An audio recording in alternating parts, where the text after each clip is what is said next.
Being Your Best You with Dr. Keir. I'm exceptional, thank you. How are you today? I'm so good. Blocks to bold, brass to gold, better to best. We all get caught in mental mazes, believing that we have to live the way others see us, or being taught to think things through. Dr. Keir is an agent of change using Geotran human programming and activations to quickly and easily release people from the automatic patterns and inner glitches that block their healthy, wealthy, happy life. Instead of going where our innate circuitry takes us. Being in alignment with you is the best way to create your best life. Are you ready to be your best self? Being Your Best You with Dr. Keir. Welcome to the show.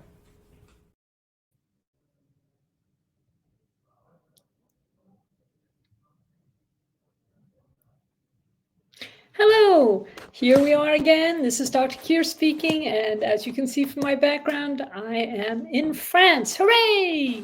Always a good thing. So, today we will be talking with Brettany Sorokowsky, and I hope I have pronounced that correctly. I'm very particular about names myself. Now, Brettany is a coach, an entrepreneur, a mentor.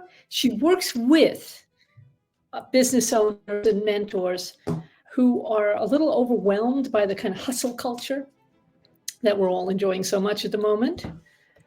And like most of us, she is attempting to show people how to work more intelligently rather than harder. Yes, we're all a bit exhausted these days.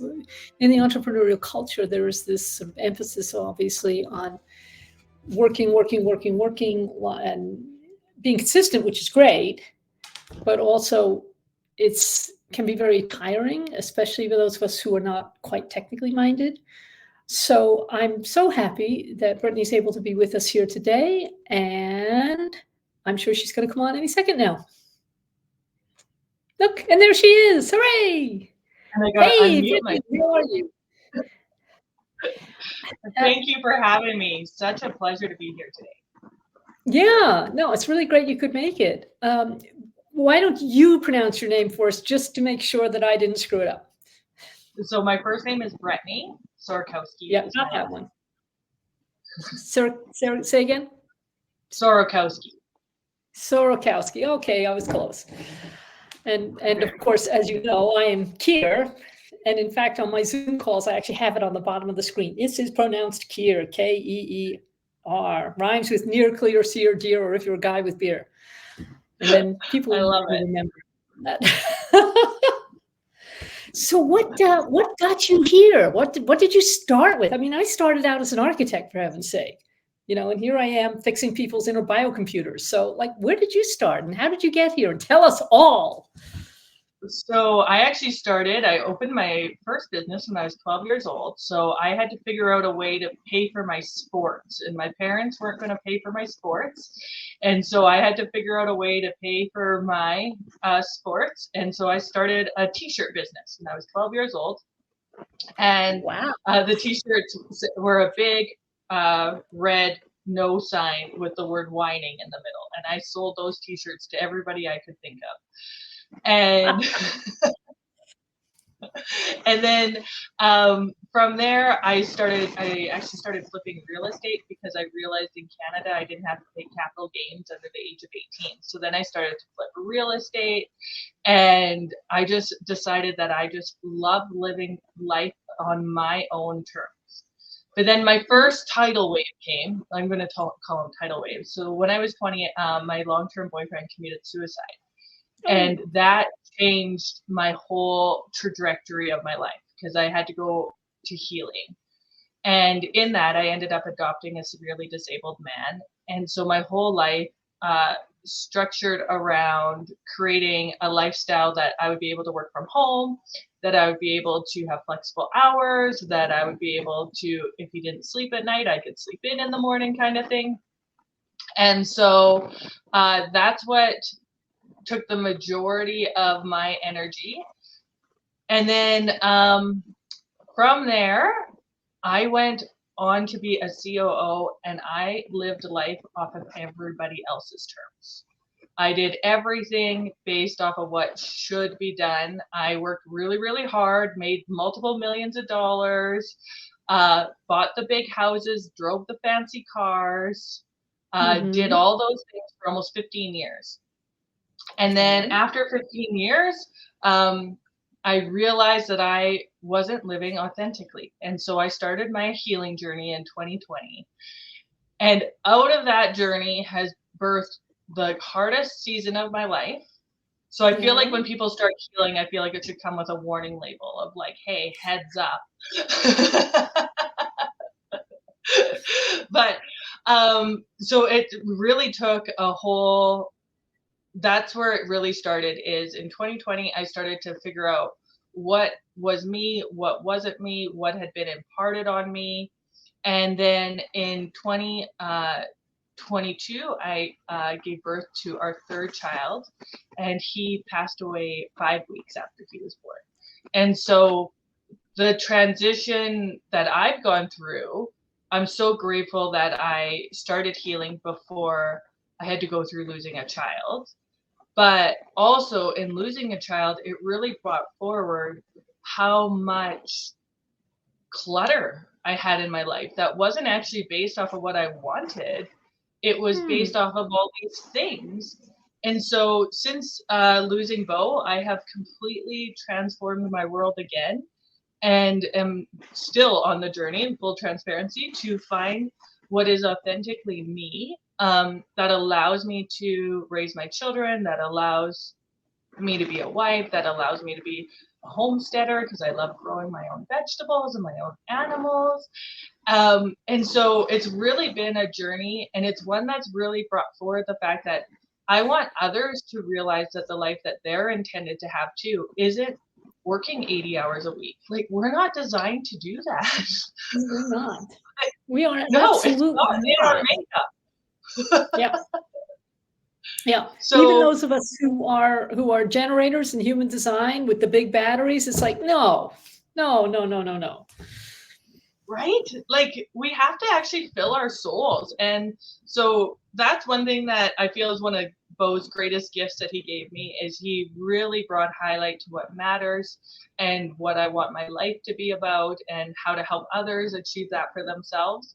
And so that's the journey I'm on right now, is how to help people really allow those inner lights that they each have to shine, so that they can serve the world in their authentic way with their unique gifts, talents, strengths, and experiences.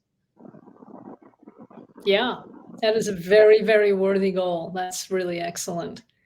And isn't it so interesting how we come to whatever place we're at as mentors, as in my case, primarily Geotran, programming, but the way that we help people is always so closely aligned to what we've gone through ourselves. My teacher, Dorothy Espio, used to say, yeah, as you heal from your particular issues, your particular traumas, you become the homeopathic for other people in a similar place. So it's like you're a couple of steps further down the road than they are. So you know a bit more. You may have some great tools, but mainly it's the fact that you're still within arm's reach. Mm-hmm. So you can accompany them rather than leading, per se. Mm-hmm. Well, and I think that so often people we have this perfectionism syndrome around us. And I'm like, that's BS. Like, we don't have to be perfect. We have to have stumbled, and we've had to have fallen. And then I'm going to look back and look at I visually look at it as like landmines in the ground, and there's people standing on the other side of the landmines. And I'm like, go to the right, so you don't hit that landmine. That's what my job is. Now, if they choose not to listen, they're going to hit a landmine, but that's also their lesson to learn and their journey. And really having space for people to be able to be themselves and to learn the lessons that are intended for them to learn takes a huge amount of grace and wisdom that I don't see a lot of coaches, mentors, people having currently. Yeah. Yeah. Oh, I absolutely agree with you. Yes. And this whole issue of learning one's own lessons, and it's going to sound like a bit of a jump in subject, but really it's not. About 80% of what I clear from people is actually other people's beliefs or thoughts, feelings, beliefs, desires.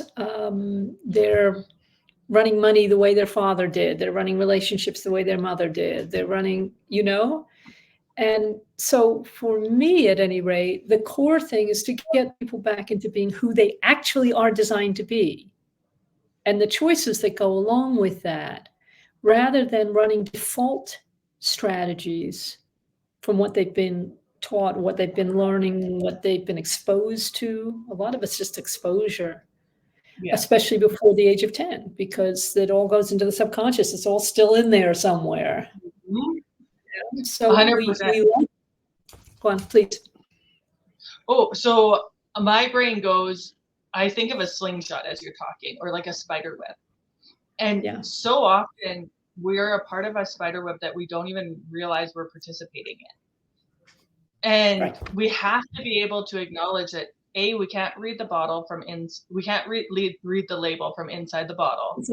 But we also have to lean on like all of the fact that your expertise is a gift to be able to give somebody like me. Like I needed to utilize somebody with your skill set in order for me to start my healing journey. And even throughout my journey, I've had to utilize a whole bunch of other humans because I'm not good at that stuff. That's not where my gifts, talents, or strengths are. And, I have certain gifts of my own. There are some things that I say completely openly I'm a freaking genius at, but there are some that I do not have. And most of them have to do with running a business. I'm just like, I don't even know where to start. But damn, give me a person and a look at their inner computers, and I am just all over that. Yeah. But it takes both humans. Like for me, I look at businesses and I view them as pieces of art. And so when I look at a business, I look at like a canvas, and it's a privilege to be an artist of a canvas. But those canvases have to have some key elements. Like you have to have your landscape line. You have to have your black and whites. You have to have all of these things. And so that's how I view business, is we're painting a canvas, and there's a few things that are just must-haves inside of that canvas, but you can still go wild. Like my canvas isn't going to look like your canvas because there's a few structural things that are the same. But let's face it, the jewelry's different. What are you going to do? Right? I love it. And so that's where I feel like so many times people get caught in the shoulds. I always say stop shoulding on yourself. Like, definitely. The land of shoulds, titles, masks that were assigned to them. My favorite question I ask myself every morning is, who am I if I stripped all the titles that anybody else has ever assigned to me? Ooh, that's a wonderful question. I love that question. It's my favorite. Oh, yeah. Yeah. And a lot of this is about the art of the question, or at least that's what I experience in my world. So, because your computers, they want to answer the question, they will answer any question automatically. They may not answer it the way you want to hear it from your conscious mind. But if you can find the right question, sometimes the best question is, what's the right question right now? Yeah. And then in my world, at any rate, we use a lot of muscle testing to get yes, no answers to those questions. And that gets to transcend and include all of that rationality that, socially speaking, culturally speaking, we have been very much trained to see as like the only way of processing. But you know better than most that it just doesn't work for some stuff. It just No. doesn't. And I also, like, for me, if I was to think about what I would go back and tell myself 2.5 years ago, 3 years ago, Mm. is the pain is going to be worth it. Like, it is going to be uncomfortable. You are going to strip away titles. You are going to feel raw. Those are all things that are going to happen. But Yeah. they're 100% worth it. Because without doing the stripping, you're going to pull those things forward forever. And everything will be painful. Yes, yes, yes. See, this is when I'm working with people, we have so much of the time we're looking at something that happened in the past, maybe didn't even happen to them, happened to someone around them, but the impact was so strong that they picked it up. So it's like they're listening to a certain radio station, and even though they have it down low, something big is happening on that radio station, and they pick it up and they think that it's about them, and they think that it's part of normality. Yeah. So a lot of the time when I'm saying to someone, what percent are you right now? And let's say it's 60%, which is not atypical. Okay, how many people, places, or things do you have on you? Let's make a list, 1, 2, 3, 4, 5, and we'll just identify each one and throw them out. Wah! Huh? So that they don't have to carry that anymore. Right? And if we can interject a little humor into the whole process, so much the better. Oh, it's so much better. And like, my techniques that I use is actually a hot air balloon. So I fill up that hot air balloon with all the garbage of the day, like just throw it all in there, surrender it all, let it float away. And then I ask God to send back what I need. Because I'm not here for all the garbage. Like, that's not what I was created for. I wasn't created for drama. I wasn't created for clutter. I wasn't created for yuckiness. But if I hold on to it, it will always stay. So Yes. I have to let it go. And sometimes that also means letting go of relationships. That means letting go of what would be my desired outcome. All of that I have to actually release and surrender. And if am not willing to do that, then I'm not in a place where I can grow in that capacity currently. And when I realized that surrender and growth are sisters, that was huge for me to be able to understand that that's my job, is to work on the ability to surrender so that I could grow. Yes, yes, yes. To me, this connects up with what I keep saying, which is, yes, you need to be 100% you, but you also need to be in the now. So all of that past stuff that may or may not have served you then, also is probably not appropriate for you now. Yeah, because Correct. we are constantly, changing, and it's only in the now that, firstly, we have the ability to choose.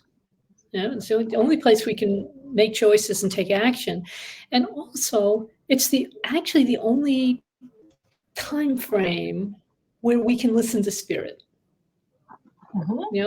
If we're constantly reviewing something in the past that upset us, if we're living in the past or worried about the future. As you know, worry means you're praying for something you don't want.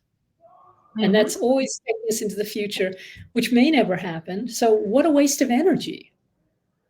Well, I tell my children all the time, the future doesn't exist and the past doesn't exist, so you better learn to focus on the present. Yeah. Good. Hey, I wish I had learned that when I was your kid's age. That would have been terrific. Right? It's like, it's really that simple. And it's so interesting. I was listening to our neighbor and talking about the weather and this and that. And I'm like, you're worried about something you have zero control over.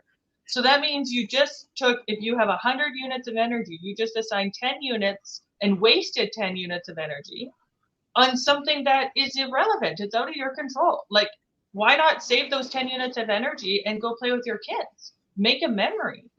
Because I have, after losing Bo, going to sleep is a guarantee. Waking up is a miracle. Yeah. Right? And so I'm like, if we're not taking advantage of these moments, then why are we worried about the weather? The weather's going to do what the weather's going to do, man. Like, but your children are only going to be 2 and 4 for so long. Like, those are the moments and things that actually matter. And so I think for me, that's when I realized, like, we really actually need to start talking about the things that matter. We need to let go of the things that maybe society places value on, but they don't actually hold tangible value in our being or in our soul. And that's a lot of what's occupying our energy, is things that don't actually connect to our soul. And so that's why I love what you do, is release all of that stuff, because that's just draining. Yeah. You know, just recently, you know, my friend in Illinois had to have his first colonoscopy. And I swear he spent a week fretting about it. I mean, to the point where normally we would have dinner together every night. You know, the night before I had dinner, and I said, I'm going home, because this atmosphere of anxiety and worry is just really annoying me, you know? So he came in and had dinner afterwards, or maybe it was the next day, and something had to be sent off to be examined or assessed. And he actually apologized, which is very rare, and said, I'm sorry I was cranky. I'm just worried about this thing. I said to him afterwards, you know what? Actually, there was no negative result. And you spent a week doing exactly what you were just saying, Brettany, expending that energy on the nervousness that you were going to have major surgery or something. It's like, no. I mean, how did that help anything whatsoever? And yet, in fact, many of us do this, hopefully on a smaller level, a lot of the time. But isn't it the smaller level that affects more things? Like, I used to be that human that like meal prepped all the way out, like all month. I would have my meal plans all done, and I would have everything all done all the time. And then I realized, I was like, not that I need to live only in the here and now, but why am I wasting so much of my quality hour of my day, my thinking time, on planning stuff that I'm going to change anyway, because guaranteed we're going to end up going to a baseball game. We're going to do this. The kids want to have a barbecue instead. Like, I was like, this is dumb. Like, it's unnecessary. I'm taking all of this energy and I'm spending it on stuff that isn't going to make my children's childhood better. They're not going to be like, my mom used to meal plan 30 days out and it made us have the best meals ever. Like, that's not what they're going to talk about. They're going to talk about mom was preoccupied and didn't come outside or do crafts with us. Yeah. That's so interesting, because I'm a great believer in change, but I'm actually not very good at it. I actually really hate it when my plans get disrupted by somebody else. I mean, I can change plans if I have to, and if it's my choice. But I really, really, really hate it when somebody else comes in and changes it all around without consulting. Super interesting. Yeah. And yet change and transformation is what my work is all about. So just think of how much worse I would have been 30 years ago. Oh my goodness. Well, that's probably why you're a career choice. It does align with your career choice.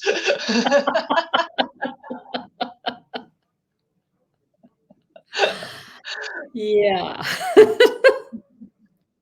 But isn't that the truth though?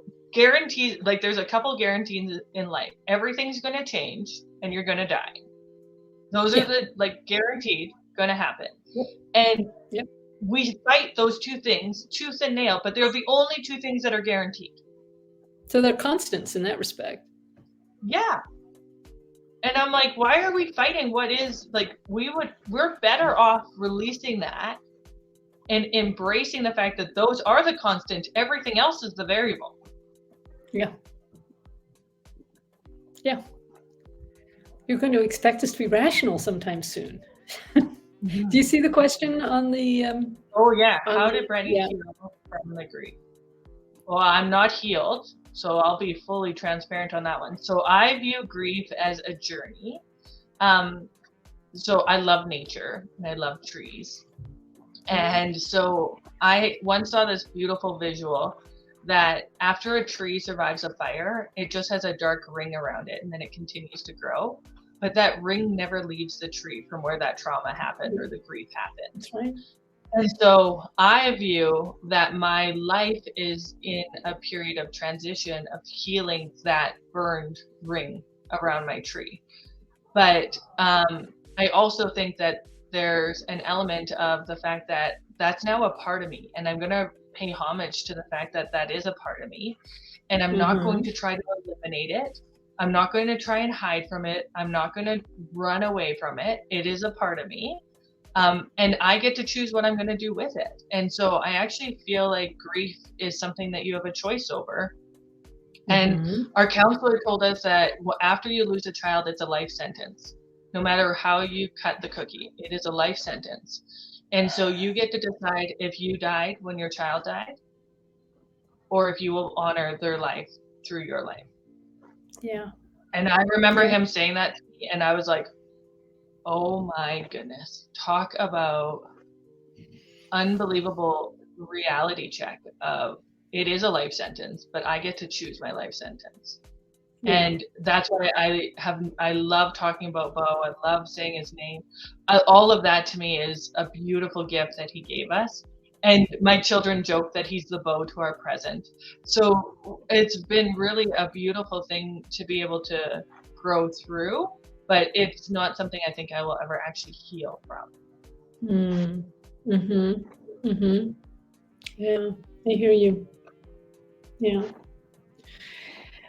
One of the things that I really notice in my work is we have one of the big 4 integrations that we start with in Geotran.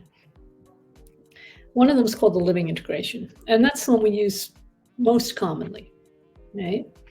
And the living integration, if that's what checks for somebody, it's because some part of them has died or is moribund. And we want to bring it back to life. We want it to be fully functional. We want someone to be able to have the choice to really live while they're alive.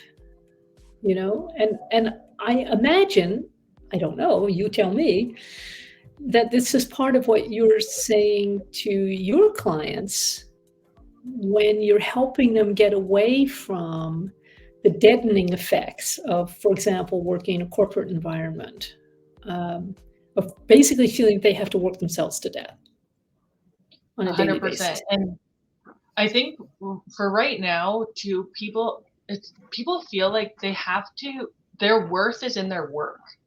And that's one of the myths I work so hard to blow up, because I am like, that your worth is set and everything else is just an experience. That is fact. And so really helping them cut the cord on the fact that like their worth is not in their work. It's not in their to-do list.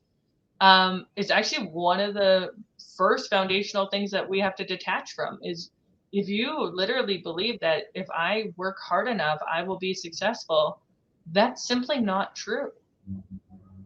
And we got to blow up that myth. I mean, if it were, all of the women all around the world, especially in third world countries, would be a lot more highly valued because they're the ones who are putting in the work. Well, and even look at how like a company is set up, or look at McDonald's even. The owner of the McDonald's works far less than the person making the French fries. Exactly. Like that logic doesn't prove true. And so it's really interesting that is the logic that people assign to business. They actually assign it to their whole lives. And I'm like, it's not true. Like your logic literally is flawed. So, but lots of times people are so attached to that lie that it does take a moment for them to detach from that lie. Yeah. And at least in my experience, part of it is also that people are, due to one thing and another, due to exposure, due to training, due to habits, due to faulty belief systems, due to social pressure. Yeah, they are simply not realizing the range of choices that are available to them. This is the way, my parents worked, or this is the way my grandparents worked, and therefore that is the only right way to work or to live. Yeah. Yeah. Were you in homeschool class this morning? I'm sorry? We were in homeschool this morning. We were talking about you can pick a destination, but you can have multiple paths to the same destination. Because, exactly. Right? Like you can get to Paris, like you can go to France, you can take a train from England to France, you can take an airplane, you can drive to Paris. Like all of these things are options, but like just because I live in Canada, I'm like, well, you have to take an airplane. Well, if I was in England, you could take the tube. Like there's lots of different ways. There's no right or wrong. What works. Yes, it's what works, indeed. And I think it's very stimulating and worthwhile that people like you and me, in a sometimes sneaky and sometimes really overt way, we are saying to people around us, look, I understand that we are surrounded by a society and a culture, but guess what? You can actually do things differently. Yes. I mean, this is why my nonprofit is called the Teal Sheep Foundation, because I grew up in the kind of family where they have absolutely no idea of who I am and what I can do. I mean, none. I'm not the black sheep, despite my beautiful shirt, because they know it's not criminal. Yes, I'm not the black sheep. I'm the teal sheep. I love it. And I collect teal sheep, or sheep of whatever colors you like, around me, because that's where I'm resonating. I'm saying that conventional, and in fact, my teacher even said to me once, she said, look here, if you had got married in your 20s and had a couple of kids, which is what my mother did. My mother's 26 when I was born. You would not be doing this work now. It's actually valuable, the work that I do. And I can bring people back to life. And I get the sense that that's part of what you're doing too, maybe more in a business context than mine. Well, I think they align though. Like I view them as train tracks. Like if people are going to be living their life includes multiple different facets. Like it's not singular. Like there's elements of life that's hobbies, there's all of that.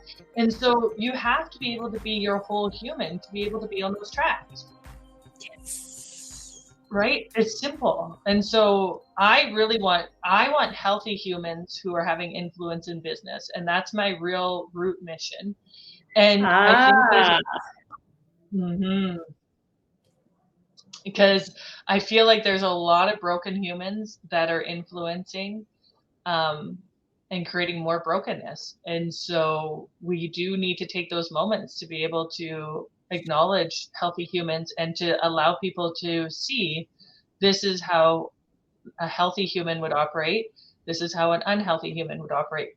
That means though, having conversations like this that everybody may not be comfortable with, because we're saying pull back the masks, pull back the sheets, and actually be raw and real. And that's uncomfortable for some people. Yes. And one of the things that I don't know if I do it perfectly all the time, but certainly that I attempt to do with my clients. One of my high values is that people are not broken. They're dented. They may be suffering from computer viruses. They have been exposed to some non-human energies. And, I mean non-human in the sense of other people not living up to their own potential. I'm not talking about non-human in an alien sense. I'm not talking about reptiles. I'm just saying, just not fully human, not fully embodying who they're here to be.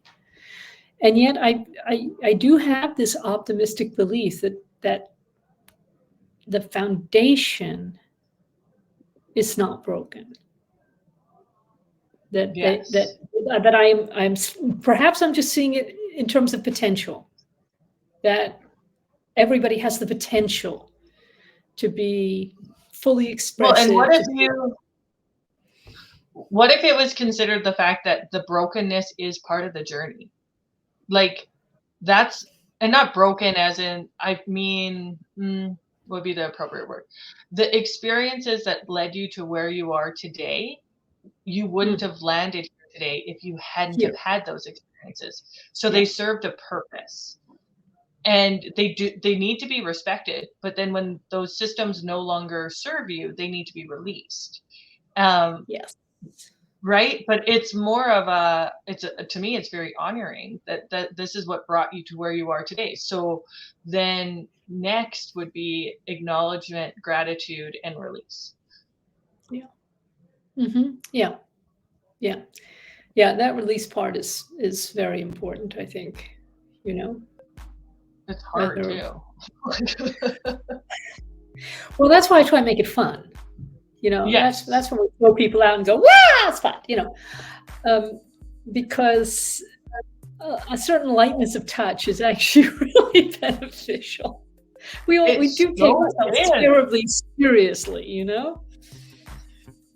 Well, and it was so funny. So my son asked me the other day, who's the most joy-filled person that he knows? And I was like, interesting question, great question. And I said, well, who would you say is the most joy-filled person? And he goes, oh, you. And I'm like, oh, mommy feels like I'm very sad right now. And he goes, nobody else looks at the clouds like you do. And that's why we need that outside eye. Right? I was just like, my 6-year-old put me in my place. That is just wonderful. But sometimes we need humor. We need childlike. I'm sorry, say again? So sometimes we need humor. We need childlike. We need it not to be so serious. And I loved your approach when you and I met the other day. I was like, man, this lady is magical in her lightness and in your ability to make people feel safe, that it's a safe place to have humor. Because now that's like a sacred space. Humor is sacred. And you did a beautiful job of just bringing humor and lightness to a space. And my teacher, Dorothy Espio, always said that the things that make us human are that our hues are switched on, colors. Yeah, very often, especially when things are very polarized politically, for instance, we see things very much in black and white, or possibly in gray. Then we describe, there's a little bit of color. We say we're blue when we're depressed, or green with envy, or red with rage, or yellow when we're feeling bilious, which is not a word people use much these days. But we have thousands and thousands of hues available to us, just thousands. And the image she always gave was one of those cut glass crystals, the kind of thing I mean, like a little glass globe, but faceted. Yes. And then, the light of God comes in, and if those facets are cleaned up and clean and sparkling, then you're going to get this rainbow hues across the room. Yeah? So that's when we use the living integration, is when one or more of those facets is dead or occluded or just muddy. Yeah. It's like, okay, let's bring that back to life so that light can come in and be refracted. So hues, and then there's humor, which kind of my specialty. And then there's humility in the sense of being teachable, in the original Greek sense. Yes. Of meekness, referring to a horse that is trainable, that is willing to listen to you and work with you rather than headstrong. Yeah. So those are there's our trinity of hues, as it were, that makes us fully human. And when we don't have those, and again, we can see this in a political context, for instance. I mean, be very careful of politicians who take themselves too seriously, who just get very upset when anybody makes a joke. You know, it's like, come on, just get off your high horse there for a minute. I think that applies to anybody in leadership. If you're looking for a mentor, you're looking for a coach, or you're looking for somebody. If I loved your definition of humility, because I believe that that's something that's so lost. But also, when you can actually use humor, somebody can make light of themselves. They can acknowledge that, like, hey, I'm perfectly imperfect. Those are the people that actually have real leadership skills. Like, those are the people that actually have the ability to make lasting change. And I think that might be just a good measuring stick that sometimes people need to be aware of, is how do I actually know who is a good political leader, who is a good coach, who is a good mentor, who we ask ourselves these questions all the time, but we don't really have measuring sticks to know, right? And so I think that's a great measuring stick. Yeah, absolutely. And I also teach people to do muscle testing so that they can always be checking, is this person, is this situation, is this belief, is this whatever, this choice, is this obedient for me? Is this in alignment with my divine blueprint? But you know, it's a really good example of exactly this humor. I have been watching a cellist, a Swiss cellist, and his name is Jodok Vuille. So that's Jodok, and he's on Facebook and YouTube and Instagram as Jodok Cello. And what I find so fascinating about him, he mainly plays outdoors. So we see these wonderful landscapes, a lot of them in Switzerland, up in the mountains. And he plays, he's an extraordinary musician, extraordinary. But what really takes it up a level is he's so good-humored about it. He's smiling, he's engaging, he's taking pop tunes, and, you know, adapting them for the cello, for heaven's sake. And I used to play cello myself, so I mean, has particular resonance for me. But it's more that he's got that twinkle, you know, he's got that. And I'm thinking, now, if that were a politician, then that's somebody I'd be really interested in. But I think but he's figured out his magic. He's figured out his yes, and that's this music beautiful. is flowing out of him like a divine. I don't even know the word. It's being that conduit. Yeah. And being open to being that conduit. Like, that's the other thing, is I know how many people, I don't know if it's just a space I've been in recently, but like, I've hired mindset coaches, and I'm like, oh, why are we in this land of hiring mindset coaches? And I have to keep, it's something I struggle with, because so often I feel like these mindset coaches, they're not living life in full color. They're still living in the black and white, the dualities. And I'm like, that's not what life's about, man. Life's got a lot more color to it. It has a lot more hues. It has a lot more flow throughs. Like, life is a very fluid thing. Like, it's not something that is concrete. No. And indeed, if what that took me to is the picture of, you know, having your feet set in concrete, and it's like, right? You know, if you're not careful, someone's going to throw you in the river, and then you are definitely SOL. But that's what we do to ourselves. We put ourselves in these roles. We put ourselves in the role of mom. We put ourselves in the role of broken. We put ourselves in the role of wife. We put ourselves in the role of business owner. We put all of these roles are concrete bricks we've strapped to our feet. And I'm like, just take off the bricks, man. You'll feel so much better. Yeah. And you know, there are certain things that Geotran won't work on. Yeah. And they're non-physical things. I know that. Envy, coveting, craving. jealousy, Pharisee, hatred, victim, greed, grudges, I can't, I won't, worry, judgment, unforgiveness, blame. Wow. It won't work on them because they're messing with your operating system. They're not even just messing with your programs, your wiring, but your entire operating system. As humans, I have been taught, and I truly believe, as humans, our operating system is faith. And when that fails you, patience is the backup. And the kind of level that we're working on, we also add in grace and obedience, meaning obedience to your divine blueprint. Yeah.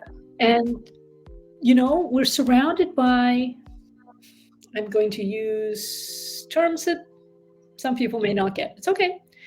The God of this world, the energy of this world, the operating system is fear, and the backup is doubt. So please, wonderful viewers, if you're getting pulled into somebody's dogma, cause, or agenda that's based on fear and doubt, stop it. Because it's going to mess with your computers. You cannot have faith and fear at the same place at the same time. You cannot have patience and doubt in the same place at the same time. It just doesn't work. They are opposites. Yeah. Okay, that's my soapbox for tonight. Please carry on. My brain, I always tell my children, worry and worship can't exist together. Right. That's exactly what I'm saying. Yeah. Yeah. Like those two things, if you're looking at being excited and filled and alive, that cannot coexist with worry. No. Like those two are not friends. They're oil and water. Yeah. And so I feel like so often we need to actually acknowledge that that's what's happening. And I listened to the things you just listed off, like that it won't work on. And those are such low vibration words you just used. Exactly. Like how is anything supposed to grow in something that's so low vibration? Like it won't. I just can't argue with you about that.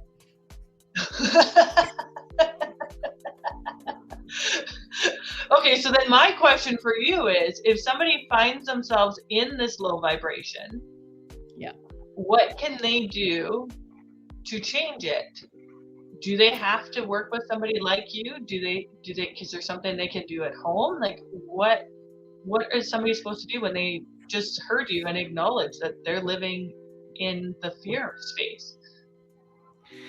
Well, there are a couple of things. One, we teach something called positive points, which de-stresses any situation, any emotion, any whatever. Yeah. And that's right hand clockwise to the outside of the left leg, 2, 3, 5 through 6, 5. So it takes you like 2 seconds. And if you happen to be on the bus and you don't feel like doing that in public, you can even just do it with your intention if it's once it's in your field. So that's one thing, to actually de-stress you and bring you back into being who you are in the now.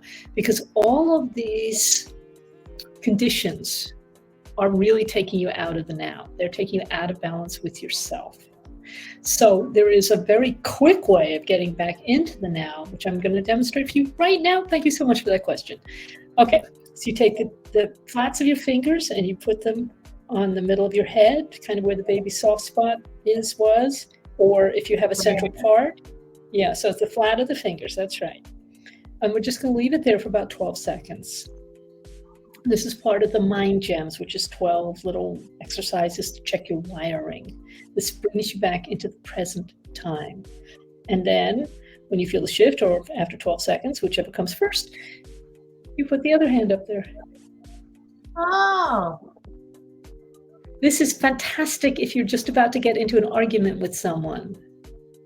Have you ever noticed this? That arguments tend to be, you have done this 18 times to me already, and I anticipate you're going to do it for another 18 times in the future. But in the now, it's really not that drastic. Whoa. Mm-hmm. Right?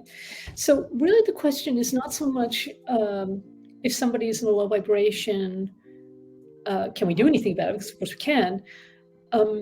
It's, do they have a habit of it? Do they have an addiction to it? Is it part of their center of gravity? Because we all flip into stuff. You know, the trick is to flip out of it again as quickly as we can manage. Yeah. And that's a question of observation. But if it's something to which you are addicted or allergic means automatically reactive, then you may need to have an allergy clearing or go back and find out, we go back together and find out, oh, something happened when you were 4 years old and it was about your mother or your father or somebody, but not you is the point. And you picked it up from there, but because you were so young, it feels like just normal. It's normality for you. It's what doesn't everybody respond this way? Actually, no. Not everyone responds that way. So it like so many things in this realm, it really depends on the person and where they picked it up from and what they're still being exposed to and what their choices are around that. Where I can help, and I imagine you do too, is pointing out what's going on and then bringing in our tools and saying, okay, are we in agreement that this is what seems to be happening? Great. Let's go find the cause. Let's go back and fix that. Yeah, if we take out the root, the leaves and flowers will take care of themselves with a little modest attention. But we don't want to do. Now, I think therapists are great. I know they sometimes do fabulous work, and that's great. But a lot of therapists, there are two fallacies in the therapeutic approach from my perspective only, and I could be wrong. One is therapists tend to believe that anything you're talking about or that's affecting you is about you. Whereas I find about 80% of the time it's about not you. Yeah, so you've been exposed to something. And therapists, God bless them, have a tendency to say, oh, okay, well, let's track this pattern. So, and what you focus on is what you get more of. So let's have some more of that. Mm-hmm. Whereas my approach is to look at it as lightly as we can, just enough to identify it. We bring in the tools, we clear it, and it's a permanent clearing. Unless, of course, you choose to put yourself back into that situation. Mm-hmm. So you have to then be responsible for staying you and staying in the now. And because these things become habits, it's good to bring in a new habit that's going to be more beneficial to press the old one out. Yeah. Well, it's just like planting, right? If you pull a weed, you're less likely to get weeds back if you put a plant in there. Right. If you just leave the ground sort of sitting there, then something's going to grow. Right? Yeah. It may not be your first choice for what's going to grow. Yeah. That's I think of it as dandelions. Yeah. Well, because I think often. I think people often don't know what to do, who to go to, or they just know something's off and what they have been doing isn't working. Yeah, I get a lot of that. Yeah. And that's what's so interesting in the coaching container online is that my coaches, people I go to for coaching, will say things like, oh, well, you have to keep touching their pain points. Oh, well, you got to offer them a tangible result. And I'm sitting here going, no, you don't understand what I do and how I work. Because most people, because I'm working the subconscious, they don't even know what's wrong with them. They just know they're off. What you just said, they're off. And furthermore, what the benefits that I bring are not normally tangible. I mean, yes, It's fantastic that the last masterclass that I did, one of the people came back to me and said he only came to 1 out of the 3 sessions and he still had 4 new clients within 48 hours. Wow. And I was working on prosperity, so yay! Yeah. But I got to tell you, it's relatively rare to have something that clear cut. But on the other hand, people find out who they are. They find out what they want. They realize they can have lots more choices, and they start making them. Mm-hmm. So in the intangible realm, man, both of us, we're just doing great work. Yay, us.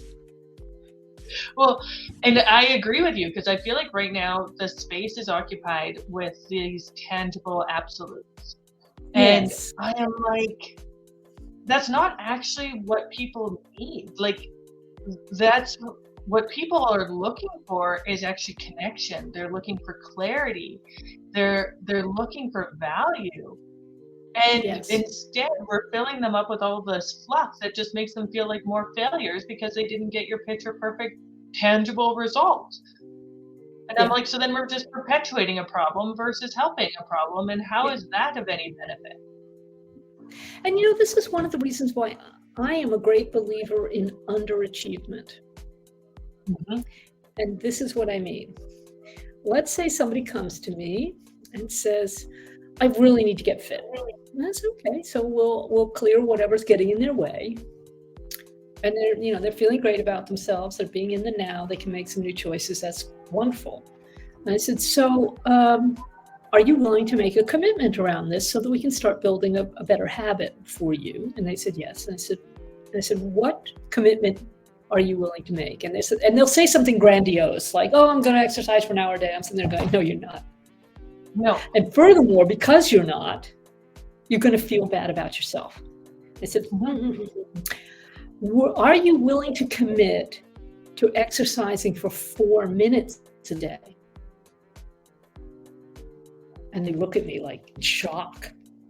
And I said, because then every time you do it, anybody can do it for 4 minutes, So when you do those 4 minutes, then you're going to feel good about yourself.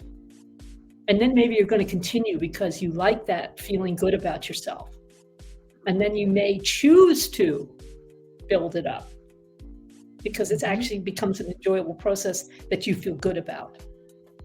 Yeah.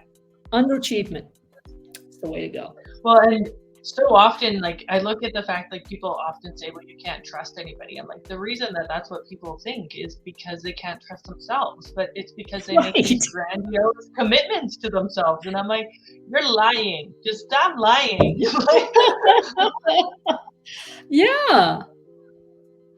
Somebody see the comment, I can exercise 4 minutes. Yeah, even I can exercise 4 minutes a day. Isn't that great? Let's both feel good about ourselves. I'll feel good about you too, and you can feel good about me. And then we're building up this feeling good, this cloud of unknowing, So I think that's terrific. Well, and I look at like, go ahead.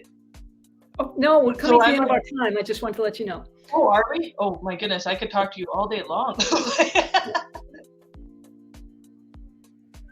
Thank you. But I hope that like people realize. Oh, I think my internet's lagging. Yeah, keep going. Oh, so I hope people realize that they're able to, like, step one, trust yourself before you trust others. And then know that there is actual people that are there to help you achieve what you actually want, not what you think you should have, but actually what you're worthy of having and what you're designed to have. And I think lots of times people don't realize that exists, and it totally does. And that's why I love looking clients in the eyes. It's one of the reasons I always work by Zoom. I don't like working by phone anymore. Is so that I can look them right in the eyes and say, you know what? I give you permission to be you. I see that you are a person who is whole and complete. Just need maybe a little polishing up here and there.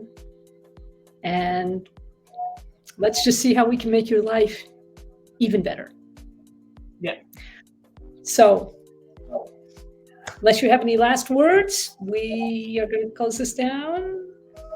Awesome. I thank you so much for having me. This has been a blast chatting with you for this hour. Well, thank you so much for coming. Really appreciate it. And people, if you want to work with Brettany, I believe that her website was down there along the bottom, or you can get in touch with me on Facebook. Oh, here it is again. Yay! She's got such an unusual name. So, I mean, just look for her on Facebook. She's there. And until next week, my friends, thank you so much for listening. Thank you for watching. It's just always such a pleasure. And look, we get to have fun. Woo! And we'll see you soon. Bye.